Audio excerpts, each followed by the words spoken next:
The Andy Poland Show. We got to go after this with everything we got, figuring they're going to come with everything they got. I'll start off by saying I'm bored, I'm broke, and I'm back. The Andy Poland Show on ESPN 630 starts right now. It is a Tuesday. A couple of things have been happening during the football season on Tuesday. Well, one of them for a long, long time, and that's Tony is usually off Tuesday as he is today. And number two, we talk a lot of college football because Monday is taken up with the NFL, and Tuesday is a good day to look back on what happened over the weekend, along with what's ahead. We got two remarkable stories that are unfolding in college football. One is Jim Harbaugh and the University of Michigan are due in court on Friday to find out whether he can be on the sidelines on Saturday against Maryland. That's relatively meaningless. They can win without him. They're 21-point favorites. But the big one is Ohio State, Thanksgiving weekend. And they would like to have Harbaugh available for that, the Michigan people. Obviously, Harbaugh would like to be available to coach that game.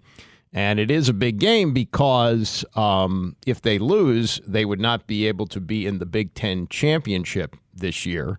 Ohio State would get that and would likely remove them from being in the playoff this year, depending on how things shake out. So this is very big for them, the court appearance on Friday. And then the numbers with the Jimbo Fisher buyout are just mind-blowing. It's not just the 76 point whatever $1 million that they're going to have to pay him. It's what they're going to have to pay to replace him, and it's going to be like a $50 million expenditure in the next 3 or 4 months to reshore the football program and get a new coaching staff in there and buy out the assistant coaches. I mean, the amount of money that's available for Texas A&M to do this is just staggering. It's absolutely staggering. And I talked about this yesterday. In 2009, I guess it was 2008 season, when Maryland went 2-10, Debbie Yao, the athletic director at Maryland, went to Boosters to see if she could raise money to buy him out of the $4 million that was left on his contract. She even went to Governor Martin O'Malley, hat in hand, trying to get some cash, and O'Malley said no to that. So Friedgen wound up staying another year. She did not. And Friedgen was coach of the year. They won 9 games the following year, went to a bowl game, won the Military Bowl in a blowout of it was East Carolina. I was at that game at RFK. And so he was out with a $2 million buyout, and that was considered to be hand-wringing money. It's Texas A&M. They don't care. Just get him out of there and bring on the next guy. And we'll get to all that coming up. Also, some comments from Ron Rivera to go through from yesterday. Lauren Druhan will join me at 10 o'clock to talk college football. Big Auburn fan, and her husband is an LSU fan. And we're going to talk about Jaden Daniels, the quarterback for LSU. Unbelievable over the weekend. 372 yards passing, 3 touchdowns, and he ran for 234 with 2 more touchdowns. It's one of the most incredible college football performances in history, and it may put him in the lead for the Heisman Trophy. But a couple things from last night.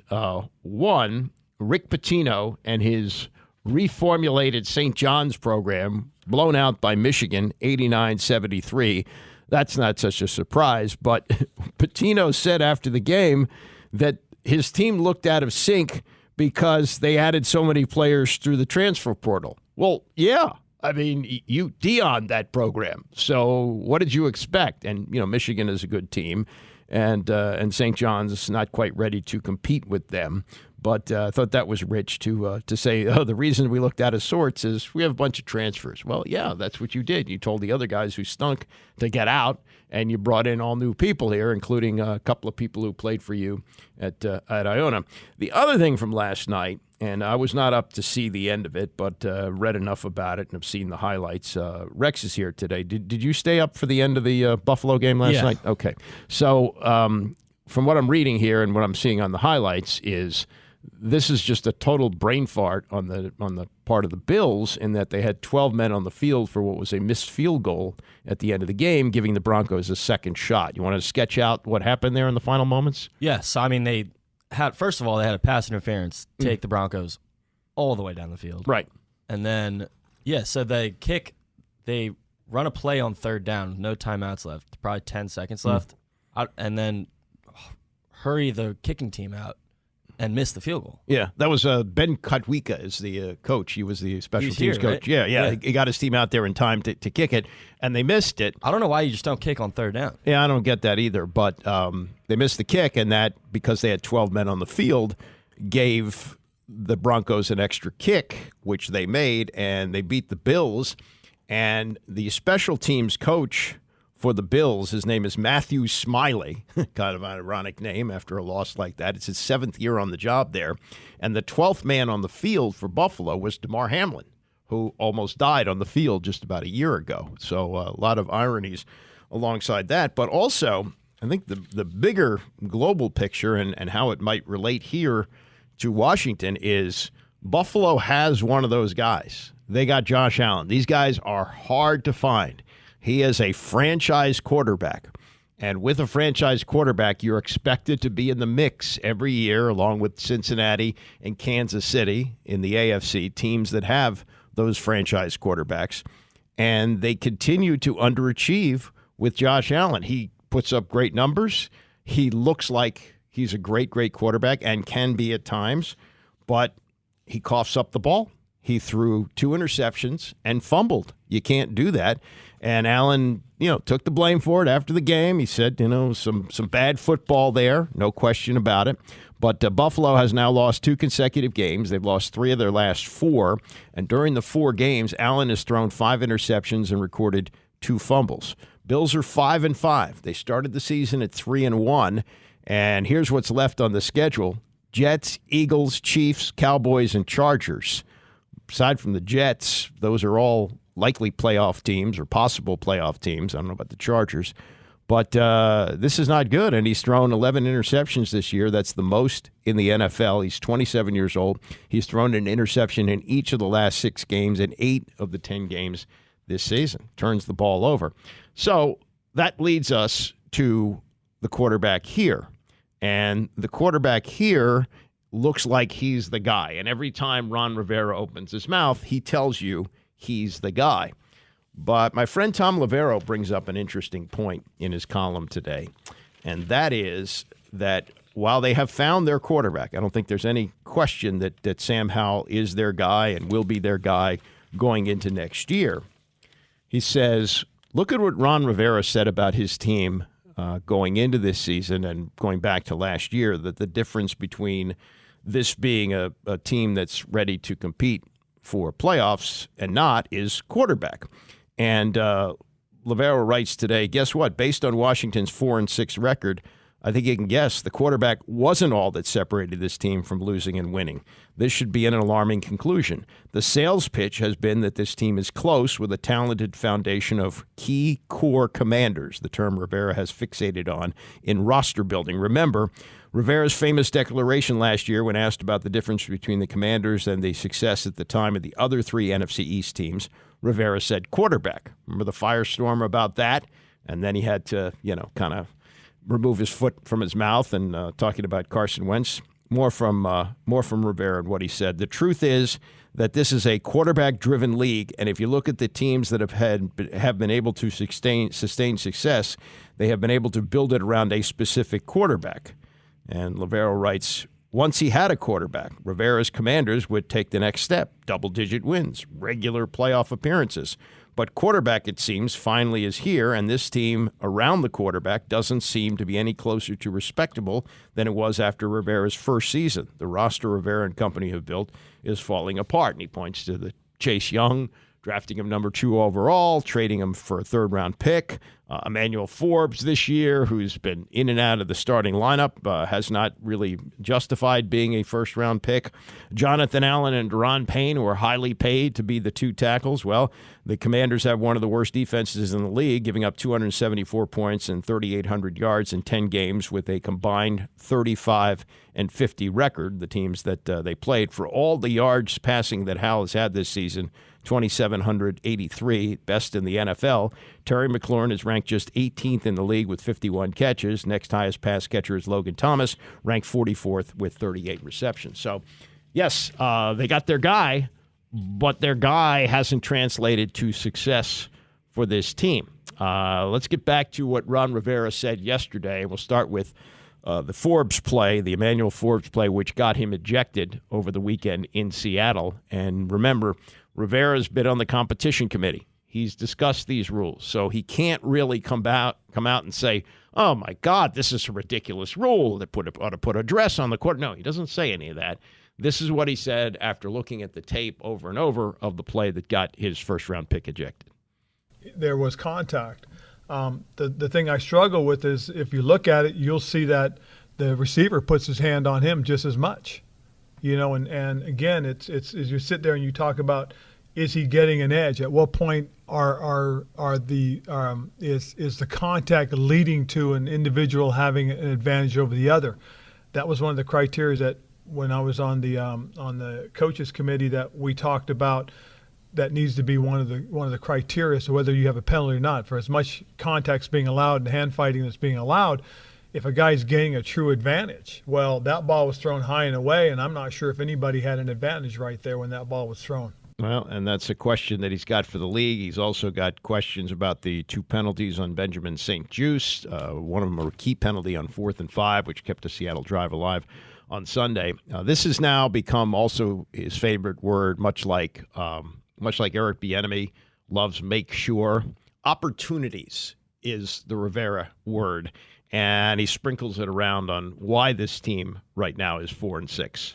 And it's unfortunate that, we as a whole haven't done the things that we needed to do at the right time. I mean, it's difficult because we've had opportunities to win football games, and part of it is taking advantage of the takeaway battle. I mean, we've had balls that have been out there that we didn't finish it up. I mean, we missed a couple of opportunities to have a couple of interceptions yesterday that was disappointing, and so we've got to continue to battle and get better at it. If the Rivera drinking game is opportunities, you're drunk by now. This is now on the quarterback, and it's his favorite subject. Anytime you ask him about anything, you could ask him about the weather, what he had for dinner, he'll work it around to we're developing the quarterback. And so yesterday they said, well, okay, you continue to tell us that he's developing. What have you seen recently that is a sign of development? To be honest with you, there's not a lot of things that are standing out that all of a sudden you go, oh, wow, that's new. Because I think he's gotten to a point where he's done a lot of good things. He's putting a lot of things together. He's still growing, he's still learning, and by no means is he there. But, again, it's some consistency because we had a little bit of a lull where we didn't convert.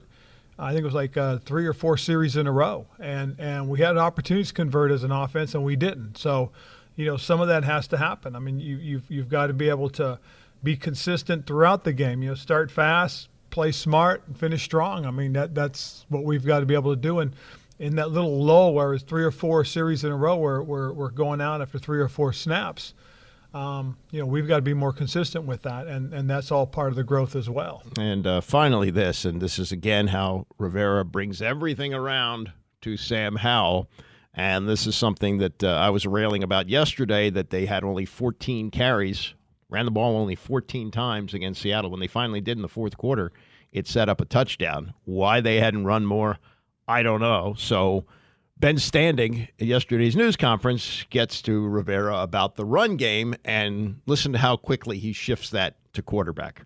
Obviously, when you throw the ball, one possible outcome, incompletion, clock stops. You talked last year a lot about how you like this complementary part of football where you guys are running, helps also keep the defense fresh. Clock's running. You guys, I think, we're number 1 in time possession or something like that. You only run the ball 5 times, though, in the first half in this game, when it's the score never was more than a 1-score game.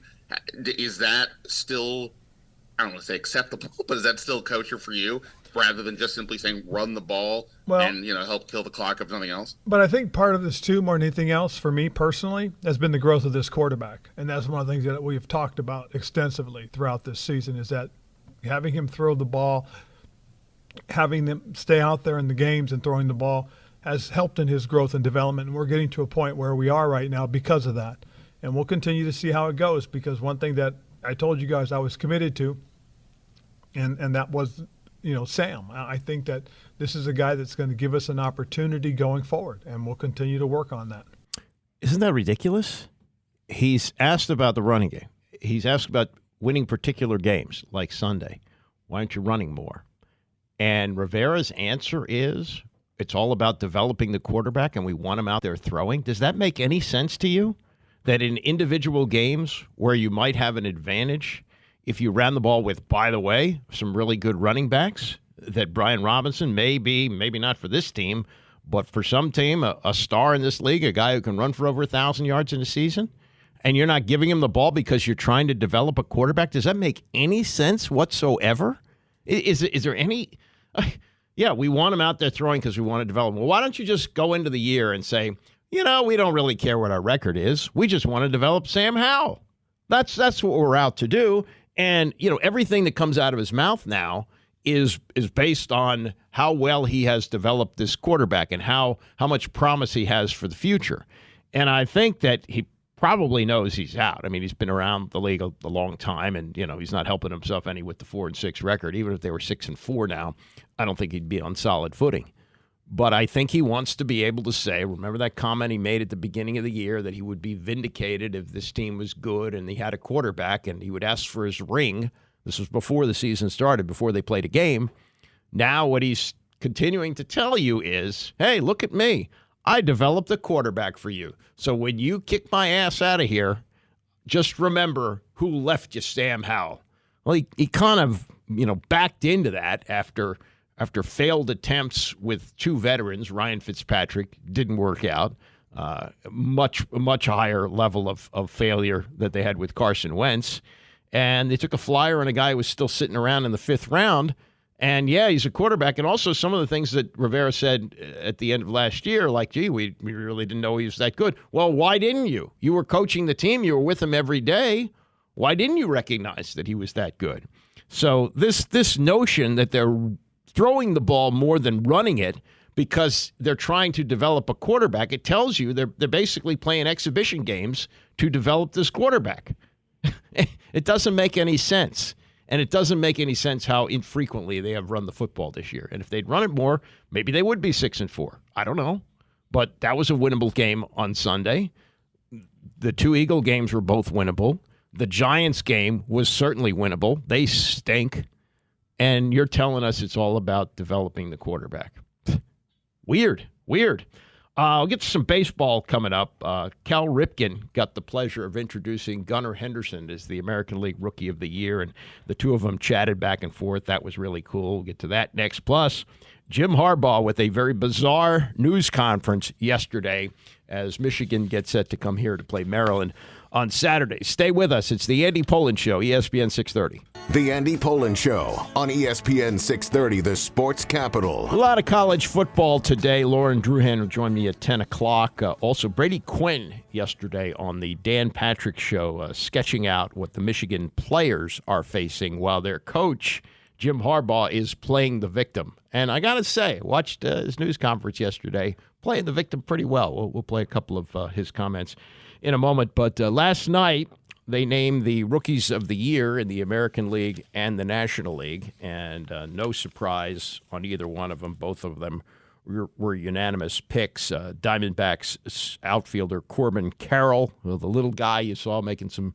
really big plays in the postseason. He was the National League Rookie of the Year, and as we expected, Gunnar Henderson of the Orioles, named American League Rookie of the Year, got off to a really bad start in the season, got things together, had the most homers among rookies with 28, and he's been back and forth between shortstop and third base, but clearly a rising star. And a cool thing last night, when they announced on the MLB Network who had won, they left it up to Cal Ripken to announce the Orioles selection. And remember, Cal is the last position player that the Orioles have had to win American League Rookie of the Year, and that was in 1982.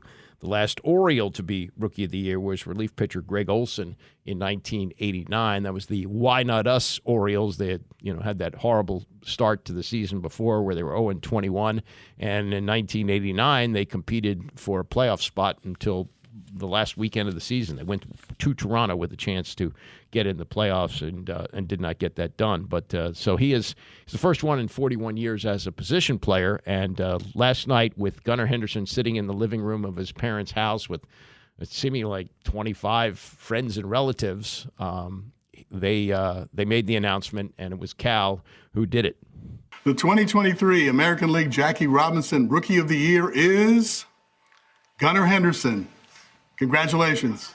Gunnar Henderson is your 2023 Jackie Robinson American League Rookie of the Year. Cal helping us out with that. Yes, we can hear you. Can you hear me? It's Greg. Okay. All right. Hey, give me, what is your reaction to winning Rookie of the Year, Gunnar? Yeah, no, it's really special. I'm just really honored to be up for this award, and just also hats off to Tanner and Tristan. They had a heck of a year, but just want to thank everybody that voted for me, and just really appreciative of this. Gunnar, it takes a village really to get to the point where you are now, and you're sitting with all those people that helped you throughout the time. How does that feel to share it with them? Yeah, no, definitely being from a small town, we all we hang out together and just pretty much grown up together. So it's been cool to have such a supportive group behind me, and just being able to have them at my side and support me through the tough time in the earlier part of the year, and then just being able to have them through the good times has been really special. Well, Gunnar, congratulations. I mean, this is so impressive. This was a great rookie class in the American League, and you win unanimously. Going back to that backyard field, I got to ask you, when you were taking those swings as a kid, who were the guys you were pretending to be? Did you think a moment like this was even possible? Honestly, I mean, I didn't really have that person growing up. I mean, my favorite player was Randy Johnson at the time, but yeah, just growing up, I just always wanted to be myself. And then as I got older and kind of tried to see who my game modeled after, I did kind of look to Corey Seager for that, and that's kind of been who I've been still compared to this day. So it's pretty cool to have somebody like that. And then now being with the Orioles, get to talk to Cal and stuff, and just him being a bigger shortstop as well. It's been really cool to pick his brain, and he's one of the best to do it, so I feel like he was a good person to chat about. Would you like to talk to Cal again? Because here he is. Hall of Famer Cal Ripken Jr., what would you like to say to Gunnar Henderson? No, I felt for you early in the season. In my rookie year in '82, 3 for 5 opening day, and then 4 for my next 63. And so the bat boy was telling me how to hit. Everybody was telling me how to hit. How did you get through that early part, and when did you know things were going to be all right? Yeah, so it was kind of like a collective effort. Some of the veteran guys and then the hitting coaches, they were just kind of telling me. I mean, it's just something that everybody goes through at some point or another, and it just so happened that mine was at the beginning of the year.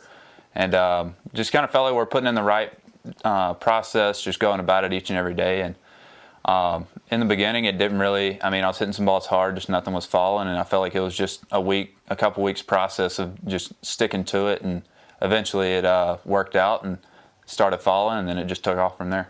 Fun, wasn't it? That's cool. Cal Ripken Jr. talking to Gunnar Henderson, two different generations of Orioles infield stars, 2 generations of, actually, you could even say almost 3 generations, because conceivably Gunnar Henderson is young enough to be his grandson, though that would be a little bit of a stretch. But anyway, that was last night, and Gunnar Henderson is the American League Rookie of the Year, as most people expected at the end of the season. All right, Jim Harbaugh yesterday, I guess Monday is the day that he usually speaks to the media, and showed up for his regular news conference, and was, I don't watch a lot of what he does, but I know he can be very odd, and came across as very odd yesterday. I think on purpose. I think he was trying to play a role here, and he's trying to play the role of a victim. You know, they have not denied that they cheated. It's just a question of, does the punishment fit the crime? And there's going to be a hearing on Friday where Jim Harbaugh is going to appear. You know, he's a big Judge Judy fan. They found some old video of Harbaugh and his dad sitting in the audience for a Judge Judy show. So he knows a little bit about at least TV justice. But he started at the news conference, kind of waving the Michigan flag and what they have done as a program. And lucky for Maryland, when Michigan takes the field in College Park on Sunday, they will be going for the 1,000th win in program history. And Harbaugh outlined it in his opening remarks. In our wildest dreams, that's what we hoped for, that's what we worked for, was that we'd have a chance to play in our 11th game this season, a chance to get that 1,000. And just really want to shout out the Green Bay Packers, most wins in NFL history, 793, the most wins in high school football. Valdosta, Georgia, 951. And Michigan Wolverines, 999. No one has won more. Nobody. And I want to thank especially everyone who has put on the winged helmet, all those that have contributed and those that have supported their efforts and and the current support, as I mentioned before, it's monumental. It motivates us to find extra work to do, keep a one-track mind, and get keener, finer, and more alert. Get the job done.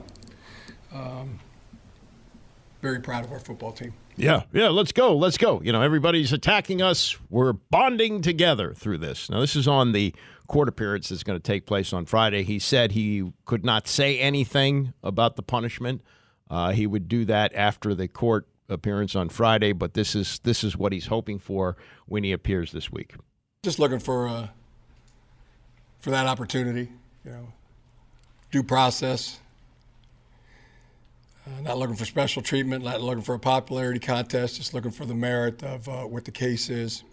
You know, senior in high school, I had a civics class and talked about government, justice, and what I took away from that class was that you're innocent until proven guilty. That was 40 years ago, but like that opportunity. Now, finally, this is what's gotten most of the publicity from yesterday's news conference. He had the chutzpah. He had the gall. He had the temerity. He said this. He said this about his team, that although they are being accused of some really petty cheating here, just slimy stuff, that he believes. Listen to what he says about his football team. It's got to be America's team. It's got to be America's team. You know, America loves a team that you know, beats the odds, beats the adversity, you know, overcomes what the naysayers and, you know, critics, so-called experts think. That's my favorite kind of team. And yeah, watching it from that view on the television, it was finally people get to see what I see every day, you know, in these players and these coaches. That is just disgusting. America's team. I mean, really. And you say it the day after Veterans Day? Please. This is not what America was built on. It's devolved in many ways to this, the lying and everything else that goes on in politics and other walks of life. But to paint your team as America's team, that's just awful. That's just... Ugh. Tony Kornheiser, Mike Wilbon tackling the Harbaugh issue yesterday on PTI. Harbaugh and Michigan have filed a complaint in court seeking a temporary restraining order that would allow him to coach against Maryland and Ohio State in the next 2 weeks. Wilbon, what did Michigan's win over Penn State without Harbaugh tell you about the Wolverines? Nothing new. They're the best team in the Big Ten. Penn State is probably the third best team in the Big Ten behind Ohio State. It didn't tell me anything. I know the game was at Penn State. This is no surprise, particularly for people who spend as much time obsessing over Big Ten football as I do. This is what we expected, Harbaugh or not. And so after Harbaugh can't get back in there because they either can't find a judge, all these things that went on, the drama of the holiday weekend, and they can't get Harbaugh back on the sideline, you knew Michigan was going to rally around him. You knew that those players are going to rally us against the world. I mean, teams do so much more with less than that. And so, you know, this is what they're going to do. And they're going to beat Maryland's brains out, too, because Maryland is not ready for this either. And so the question is, where will Harbaugh be and what will be the state of Michigan football and the Wolverines when they go play against Ohio State? But go play means Ann Arbor. They're at home for that game. So it didn't tell me anything. Harbaugh, by the way, is quoted as saying this morning he's going to talk. He's going to court and he's going to talk some, which is going to be interesting to hear, compared it to like a movie script. So I sort of agree with you in the sense that it didn't tell us all that much about Michigan. You had it right on Friday when you said that they would rally and they would win the game. And to be fair, Penn State is not a juggernaut. They have no offense. And the proof of that is that James Franklin just fired the offensive coordinator, probably thinking that the next coach to go is going to be him. Because he's 3-17 against top 10 teams, and he's 4-16 against Michigan and Ohio State. And if you're Penn State and you want to be in the national conversation, those are very bad numbers. The greater story here is Harbaugh. What happens to Harbaugh from this point out? Is it fair what's happened to Harbaugh already? I mean, Mike, you know how I feel. Unless there is direct linkage to Harbaugh and the approval or the use of stolen signals. Evidence. You want evidence. You want documents. Why is he being singled out and not the team? Why isn't the team suffering? Why aren't the coordinators suffering? Why is Harbaugh suffering?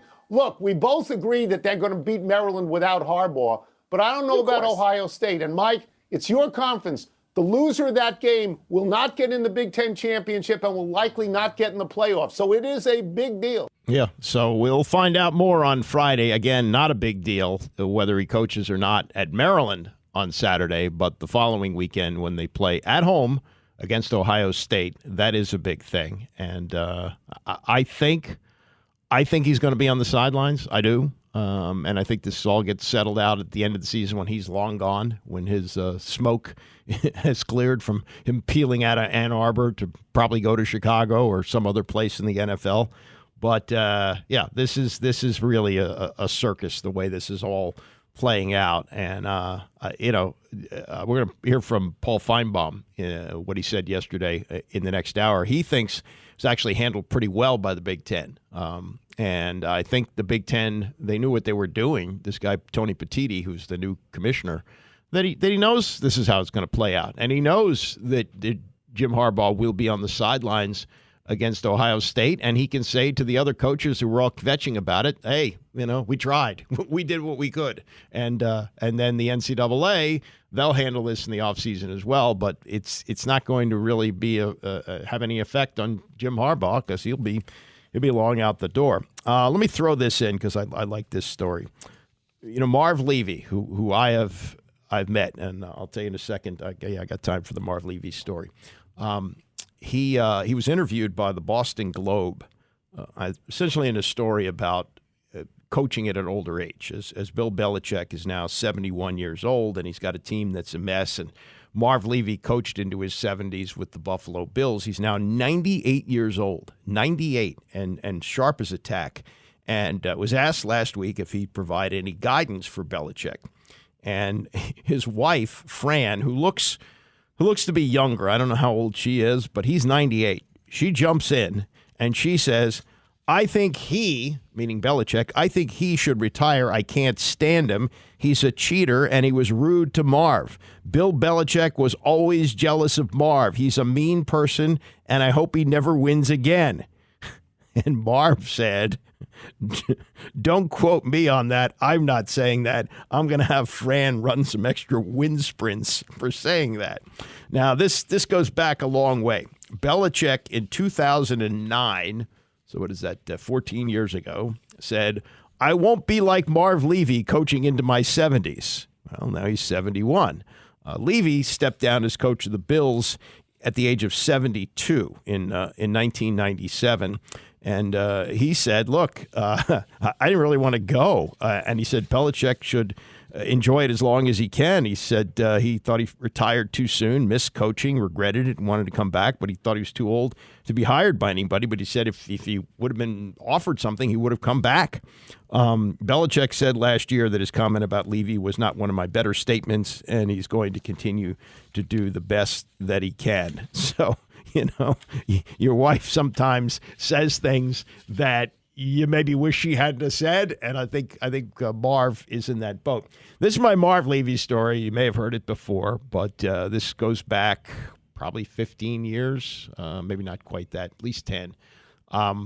My cousin, who lives in Northbrook, his son, Miles, was having his bar mitzvah.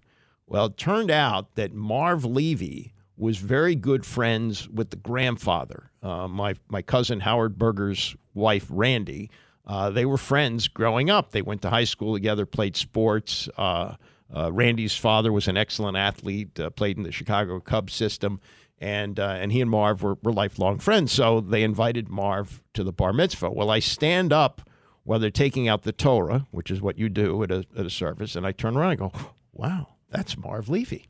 I got to talk to him because I've always believed that what Marv Levy did with the Bills is one of the greatest accomplishments in the history of sports. He didn't win a Super Bowl, but getting there 4 straight years is remarkable because the fallout from losing, and I remember when the Redskins were good, and when they got clobbered by the Raiders in Super Bowl 18, man, that was a gut punch that they didn't recover from for quite a while.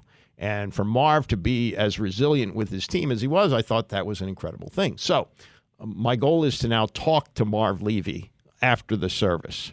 So I don't know when I'm going to see him, but I have to go to the bathroom after the service is over. And I'm standing at the urinal, and who do I see standing next to me? Why, it's Marv Levy. Now, you can't strike up a conversation that way, so I need to now wait. The problem is that Marv, after he finished that business, went into a stall to, I guess, take care of the rest of the business, and now I'm faced with having to either stand in the bathroom, having finished my business, and wait for him to finish his business, or I need to stand outside the bathroom, which I did. So I was stalking Marv Levy, who at that point I guess was in his 80s, outside of the bathroom at the synagogue.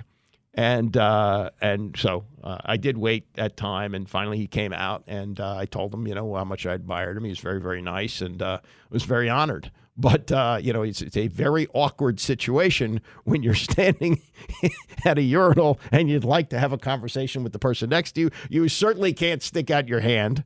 You can't, kind of ask him or question or talk to him because you run the risk of him, turning his body and peeing on his shoes or your shoes. So I waited it out and got to talk to him, and I'm glad I did. And man, to see him at the age of 98, we have the same birthday. He's a few years older than I am, but we have the same birthday. And just to see what he is still able to do and still able to make jokes about his wife yapping a little too much in an interview, that's fun stuff. Lauren Druhan loves college football. She's going to join me next, talk about the weekend and some really cool stuff that's going on, plus what Brady Quinn said about the Michigan situation and much more as we continue. It's the Andy Pollin Show, ESPN 630. We start at 9, but on Tuesdays, especially at 10 o'clock, the focus shifts to college football after spending most of Monday on the NFL. Lauren Druhan used to be a producer here, loves college football, is a big Auburn fan, and lives in L.A. now with her husband, who was moved there for his job. And we're going to get to how they spent part of the weekend. But first, after a rough middle of the season, Lauren, Auburn's looking good now. They blew out Arkansas over the weekend. They won 3 straight. Do you think that Alabama might be nervous in a couple of weeks for the Iron Bowl? I think with the Alabama-Auburn game, like I've been saying all season, you just never know. And thank goodness Hugh Freeze finally put something together. The back and forth with the quarterbacks was just not it. I don't really know what he was trying to do there, but I'm really glad we've kind of picked, Peyton Thorne and game planned. I feel like it's a lot easier to game plan with one guy, knowing that he's the guy. So, yeah, it's exciting to see. We're not all the way there yet, but you just never know what can happen in an Iron Bowl. They're so unpredictable, and it's always fun to watch. Well, 48 points against Arkansas, that's impressive. Now, this may not be the best Arkansas team, but that's a conference opponent, and that's a big number to throw up there. Obviously, he's got the offense moving in the right direction. Right, and I was even talking with Michael about it. I was like, it's kind of hard to get excited watching this game because we were playing Arkansas. And, we don't really know. I mean, we know they're bad, right? Yeah. But we don't know how impressive putting up 48 points over a bad Arkansas team is. But, I was happy. I was getting excited. I was trying to stay calm, but I was like, man, we look good.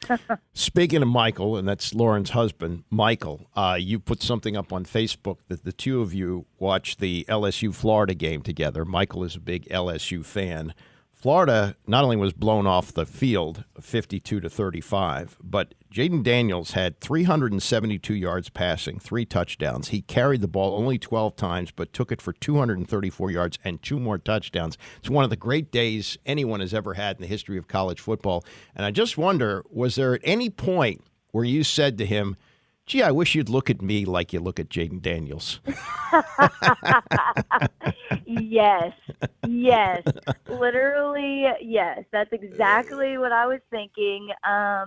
You really cannot deny this guy as the Heisman frontrunner at this point. I know historically it goes to a team that has been really great in the season. LSU has been great, but they don't have the greatest schedule of the other guys that are in the race right now. But goodness, if you are a defense or if you are playing against LSU, that guy is probably the hardest quarterback right now to game plan for. He just makes it happen with his feet. And I mean, it was undeniable. It was a Heisman game. He hit the Heisman pose, and I said, yeah, buddy, if you weren't the front runner, then you are now. Yeah, I think so. But, part of the problem is when you have a lot of contenders, which you do this year, you need to do it in a signature game. And this really wasn't, because Florida's down this year and LSU took itself out of the running early with some losses. And, I was watching last night one of the features on Charles Woodson, which they have on MGM. And Woodson is really the only primarily defensive player to win the Heisman. And he did it with a huge game against Ohio State when he was playing at Michigan. So Jaden Daniels probably needed that in a game where, two teams were in contention for the playoffs. You know what I mean? It wasn't a big enough stage for him, don't you think? Yeah.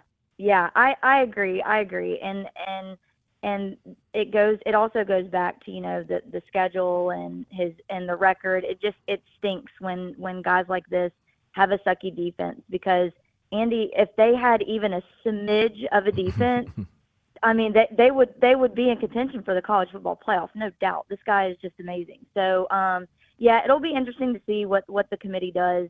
But gosh, it's really undeniable for his stock to have gone up after that game. Yeah, no question. You aren't in L.A., as we mentioned. Lauren's been living there for a while, and we've been talking a lot about USC. And another loss over the weekend. And, what was supposed to be a team that was going to compete for the national title, may not even get into any kind of a half-decent bowl game. Are they ready to turn the page there? And this is going to transition us into what's going on at Texas A&M. But do you think that the boosters there are ready for a change? Do you think? I don't think so. I don't really have a pulse or a feel of what USC fans or what they're feeling. But I will say, if I were them, I would not be ready to totally move on yet. I mean, look, he's not having the best season, but it's not a horrible season. You know what I mean? If he can put together a defense, then I think they'll be okay. And replace what he's going to lose. But I say give him a little bit. I don't think Lincoln Riley's era in USC is over yet. Yeah, well, I mean, I don't know if they have the boosters. I mean, they have boosters, but do they care enough to spend the kind of money, which I'm sure his buyout is huge, and whatever else they have to do to move on from him, and plus get a new coach in there, which brings us to what's happened in Texas A&M. Have you seen some of the? I mean, the number $76 million to buy him out. But have you seen some of the other numbers that it's going to take to get this program back on track? Have you seen this? No, I have not seen the numbers, and I've kind of looked at the structure of his buyout, and it's just insane. Oh, I mean, they are going to have to pay not just the $76 million, but they're going to owe him like $20 million in a matter of months here. They're also going to have to buy out the assistant coaches for about $8 million. And then you got to hire a new coach, which is probably going to cost you at least $7 million a year, and you got to give him 5-6 years, and then the coaches pool, the assistant coaches, another $8 million. They're saying in the next few months, Texas A&M is going to have to spend about $55 million just to have a new coaching staff in place by next year. Isn't that unbelievable? It's completely wild. And you know what I found really interesting when I was reading over the buyout agreement here is that typically you have to be looking for another job, and then when you get another job, that salary offsets what A&M owes you. That is not the case with this buyout. That he is getting paid that outright, which to me is just like, oh my goodness, like what were they thinking? I mean, can we all agree now, like, do not extend someone with that big of a contract unless he has won you a national championship. I mean, that should just be the bottom line. Yeah. And he had a great season when he did get extended, but gosh, like, look at what he's done since. The same thing happened with Gus Malzahn. It's like, why are we extending these coaches when they haven't – I mean, they've shown a little bit of promise, but it's a glimmer. It's not a national championship. You extend guys with what – what Kirby Smart has done at Georgia. That's when you extend guys back-to-back championships. I mean, heck, even one championship. But it's just wild to me that we're extending these coaches, you know, this long with this crazy buyouts when they've put together, a good season, but not one that's like that worth what they're forking over. I don't know. It's just wild to me. Yeah, I mean, it just shows you the money that they have there, and what you're referring to is that they gave him an extension off on an unbelievable contract to begin with, and it was mainly because I think they thought he was going to be poached by Tennessee. That with these buyouts, and sometimes they're up to $20 million, which nobody seems to care. They pay those off too. They were worried about Jimbo Fisher jumping to another program after, like you say, one good season at Texas A&M. And here's the other thing. Your coach, Gus Malzahn, they're off the hook. It looks like they got a bargain getting rid of him for $20 million, 2 years ago? Was it last year or a year before? When was Malzahn out? Last year? I think it was 2018 or 2019. Oh, was that long ago? Okay. Well, they got rid of him for $20 million. So two coaches got about $100 million to leave, and they played for the national championship against each other 10 years ago. And that is mind-blowing. It is so crazy. And, before this, Gus Malzahn was the biggest buyout, And, Andy, I even remember in the moment when we were extending Gus, like, my teeth were clenched because he was so unpredictable, and he had higher highs than Jimbo had when he got extended, but gosh, the lows were just like jaw-dropping. So I hope, as college football and schools have learned, let's not make crazy extensions unless they've actually proven themselves and not just had like a great season. What they have to do, I think, all these schools, they have to hire somebody who knows something about negotiating contracts and money, and they got to say to the athletic director, your hands off on this. This is too big a thing. You go handle, make sure that the girls have enough volleyballs and the men's gymnastics team has enough powder for their hands for the bars, but we're going to have to handle this big stuff. I mean, that's clearly what has to happen there. We're talking to Lauren Druhan, college football. The other big story, of course, is the ongoing saga that's going on at Michigan. And what do you think of Jim Harbaugh playing the victim in all of this? Yeah, I am not buying it. I'm not buying that he did not know. When you are the head coach of a football team, you mean to tell me that you did not know that they were stealing signs from other teams? That's just really bizarre to me. If it were anything else, I probably would believe him, because typically the guy at the top may not necessarily know what happens in the day-to-day. But when it comes to sign stealing, that to me is just wild that he would not know that. That is a big deal. So it'll be interesting to see what happens, after the season. I know he's suspended from the sidelines, for the rest of the regular season. But, honestly, I don't really think anything's going to come of it after this. I think Michigan's too big of a powerhouse to let anything come of it, but I don't know. It'll be interesting to see. Yeah, I think when the punishment was issued last Friday, that they kind of knew it was going to play out this way, and I think they figured that Michigan could go to Penn State and win, which they did. They can certainly come here on Saturday and blow out Maryland, the 21-point favorites.